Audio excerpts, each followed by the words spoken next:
What's up guys, and welcome back to the Commander's Lair. It's Joey here. Today we're going over for my Kaalia of the Vast deck. I've just been making this deck, spending a while on it. I've decided to go Dragon Tribal because I found that a lot more interesting because demons are often pretty pricey. Angels can be as well, but also I don't really find them interesting, whereas I do love dragons, even if it is a bit fringe in Mardu. We lean heavily into in red. Most of this deck is red, over half of it. And then kind of white and black are some support colors. They have a couple dragons and themes, but mostly it's support for like removal and card draw. Focusing on red for all of the effects and the synergies and the dragons. And of course, Kaalia is one white, black, and a red for a legendary creature human cleric 2/2 with flying. And when it attacks an opponent, you may put an angel, demon, or dragon creature card from your hand onto the battlefield tapped and attacking that opponent. So we don't need to get them put up our library, but like Zenith Seeker, the other Kaalia, which you could swap out if you want to make this deck cheaper. But and it would still work because we don't really focus on that too much either way. But basically what we're going to do is going to have a full hand, lots of really good dragons. There are actually a couple of demons in this deck, but they're just extra value for stuff like Cardra with Harvester of Souls. Mostly we're just going to have big dragons, put them out for free and swing and attack people. Like 5/5s and 7/7s with flying is often incredible value, obviously. And this deck is only $40, not including Kaalia, which is what I'm going for. However, if you do include Kaalia, it is $70 because she is currently $30.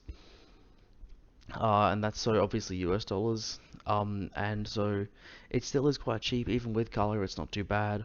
And now I'm just going to go over the deck and tell you what we're going to do and how we're going to win with it.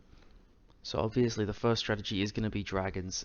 As I said, there is going to be a lot of just red dragons, and these three are all 7 mana, which isn't something I was going for, it's just a coincidence. However, they're pretty much all red. There's a couple of white and black, but red's mostly what we're going to do. So we've got a lot more mountains in this deck as well to synergize. We have 15 mountains compared to 5 plains and 3 swamps. But basically, cards like Thunder Dragon, 5 red red for 5/5 with flying. When it ETBs, deals 3 damage to each creature without flying. So that's nice because obviously we have dragons that have flying that won't be hit by that. And 5 mana fly is not too bad value either. And especially on a budget, it is hard to find the most powerful dragons. So these honestly aren't bad options. It's just a consistent attacker. It's really good for what we need. And it's not the greatest, but it's cheap. And a lot of the good dragons are quite costly because they're good in other decks. Scarlet Despot, however, is amazing. It's 5 red red for a creature dragon with 5/5 with flying. When it ETBs, we become the monarchs. That's a bit of card draw for us. And at the beginning of your upkeep, if we are the monarch, we get a 5/5 dragon creature token with flying. So obviously this doesn't have haste, so we can't attack with it straight away, but getting a 5/5 hopefully every turn because we are going to be attacking, and I will say it is scary, so no one really wants a reason for us to point our massive dragons at Kaalia and ability to treat more dragons into play at them, so they're hopefully going to try and just let us keep the monarch. And the Terror of Mount Velis is great for making a scary board. It's 5 red red for a 5/5 dragon with flying and double strike. So that's 10 power in the air when we cheat it in. And when it ETBs, all our other creatures gain double strike on the live turn. So we've got lots of 5/5s with flying, as you can see here. So basically what this is going to do, it's going to weaponize all those, turn them into 10/10s. So that's also 5/5s with double strike, so 10 damage. So all of our dragons are pretty much going to have a potential 10 damage on the board, which obviously is incredible. This is pretty much a game ender. I've almost never not played this and won the game. It's great in this dragon deck. So as I said, the strategy for this deck is just playing dragons and hitting with them and cheating them out. However, there are still some synergies. Particularly like Minion of the Mighty. This is almost a substitute for Kaalia. It's a red mana for a Kobold with 0/1 with Menace. It has Pack Tactics, so whenever it attacks, if you attack with creatures with power 6 or greater, you may put a dragon creature from your hand on the battlefield tapped and attacking. So it's likely that Minion of the Mighty is gonna die, unless of course somehow an opponent has either 0 or 1 creatures. We can just swing at them because this obviously has Menace, so it might survive, but it's probably gonna die. And then we can make sure that we can pick an opponent and basically double Kaalia's trigger, because as long as we have one other dragon attacking, we can double Kaalia's trigger effectively, and just getting another dragon out from our hand is obviously incredible value, especially for 1 mana, because we can cheat v 6 to 7 mana with that. Fearsome Awakening is a little bit different. It's 5 and black for sorcerer. Return target creature from your graveyard to the battlefield with this dragon, put 2/1/1 counters on it. So this is great because obviously most of our dragons cost 7 to 8 mana, so 5 is still a reduction of cost by 3, which is a nice little cost there. And obviously the 2/1/1 counters is great, and a lot of our creatures do have some ETB effects, so you can re-trigger the ETBs. And Sunbow's Invocation is just an amazing card. This deck probably one of the best. 5 in a red enchantment. Whenever you cast a spell from your hand, reveal the top X cards of your library where X is that spell's CMC. You may cast the card revealed this way with CMC X or less without paying its mana cost. Put the rest on the bottom of your library in a random order. So this is obviously crazy because this doesn't necessarily say we have to cast them properly, so we can cast them for free with Kaalia's ability. So we get a 7-drop, and then we will effectively cascade um, and for the seven down, and we pick one, but it's not even the first one we hit, it's just we get to pick one. So oftentimes that basically means that what Kaalia is going to do is going to give us 2 dragons instead of 1, and then later in the turn, if we have the mana, we could play another dragon, and then we would get 4 dragons in one turn by only paying like 7 mana, which is obviously just wild, and this card is just insane. It's such a splashy effect, but it works so well with Kaalia and with just hard casting dragons, making it just a crazy value.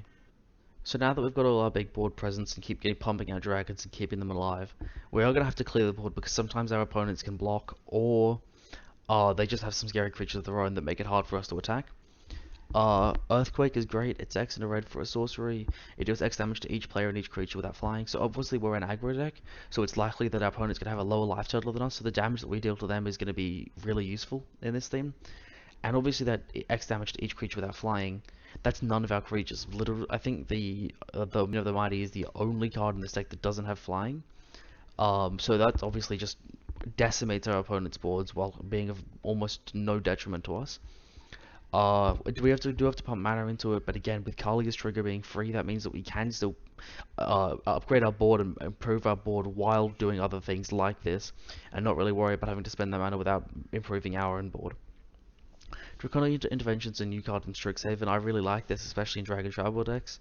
It's 2 red for sorcery. As an additional cost, it casts a spell, exile an instant or sorcery card from your graveyard, and Draconic Intervention deals X damage to each non-dragon creature where X is the exile card's mana cost.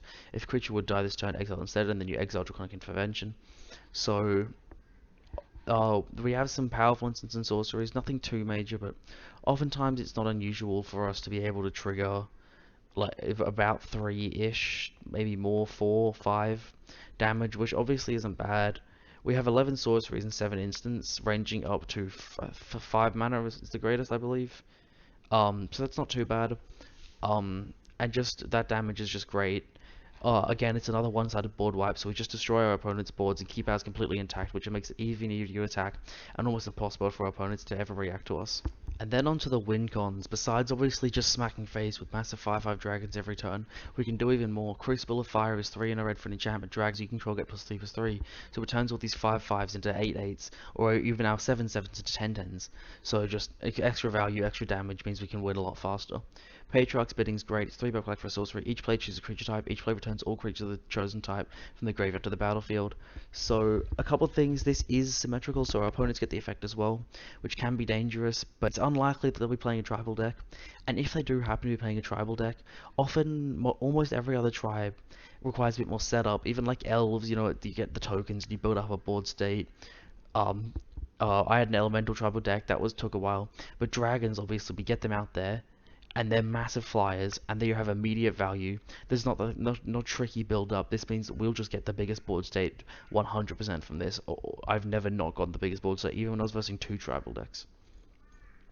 Master Warcraft's just great to make sure that we can get through for damage. 2 Hybrid Boros. Hybrid Boros, for instance, cast a spell only before attackers are declared, so you can cast this anytime on your turn before then, so even in your main phase. You choose which creatures attack and you choose which creatures block, and how they block. So basically we can cast this on our opponents and, get some value out of it, pick the blockers there and there, kill their commander, making it block a big creature, stop the damage, make sure they get through for damage. But what we're going to do mostly is just make sure our opponents can't block. So if they have reach or flying of their own, we're just going to say everything of ours attacks, nothing of theirs blocks, and just make sure all of our big dragons get through for damage.